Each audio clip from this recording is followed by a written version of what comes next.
सत्ता में अब बात करते हैं हिंदुस्तान के उन पड़ोसी मुल्कों की जिनकी नजर भारत में सत्ता की हर हलचल पर रहती है, जबकि कुछ घंटों में भारत की सत्ता का सबसे बड़ा परिणाम आने वाला है। तो इस्लामाबाद से बीजिंग तक हर जगह एक ही नाम सबसे ज्यादा ट्रेंड कर रहा है और वो नाम है नरेंद्र मोदी। वैसे तो पूरी दुनिया की नजर भारत के एग्जिट पोल पर, कल के आने वाले चुनाव के परिणाम पर है, लेकिन चीन और पाकिस्तान दो ऐसे देश हैं जहां पीएम मोदी ट्रेंड कर रहे हैं। कहीं मोदी सरकार की सत्ता वाली हैट्रिक का डर है, तो किसी ने एग्जिट पोल के आंकड़ों से ही मान लिया कि भारत में आएंगे तो मोदी ही। आपको बताते हैं कि एग्जिट पोल के आने के बाद और चुनावी परिणाम आने से ठीक पहले इस वक्त चीन और पाकिस्तान में क्या क्या चल रहा है, आइए देखते हैं। देश के सभी एग्जिट पोल में एनडीए की सरकार को पूर्ण बहुमत दिया गया है, यह आप सब जानते हैं। एग्जिट पोल के आंकड़ों के गणित से देखें तो पीएम मोदी का लगातार तीसरी बार प्रधानमंत्री बनना तय माना जा रहा है। इस पर चीन की प्रतिक्रिया में चीनी या फिर कहें कि कूटनीतिक शक्कर कूट कूट कर भरी हुई है, जबकि पाकिस्तान में भय है। आपको बताएंगे पाकिस्तान में पीएम मोदी के तीसरे टर्म को लेकर अलग अलग प्लेटफॉर्म्स पर क्या चल रहा है, क्या क्या आशंकाएं जताई जा रही हैं। एक तरफ शी जिनपिंग के मुखपत्र ग्लोबल टाइम्स का सुर बदला बदला सा है, सुर विलंबित।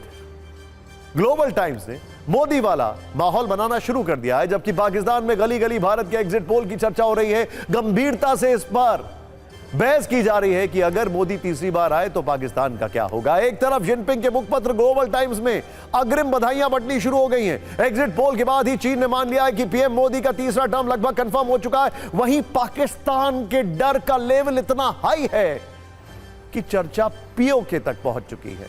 पाकिस्तान में कई बड़े इन्फ्लुएंसर्स ये माहौल बना रहे हैं कि पीएम मोदी के आने के बाद कहीं पीओके उसके हाथ से ना निकल जाए।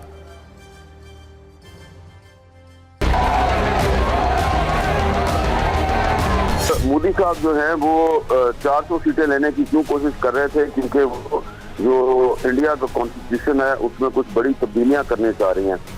तो इसके लिए उनकी ये कोशिश थी कि न सिर्फ ये कि हिंदुस्तान जो है उसका नाम तब्दील कर दिया जाए, उसका आइन तब्दील कर दिया जाए, इस रियासत को एक प्योर हिंदू मजहबी रियासत बना दिया जाए।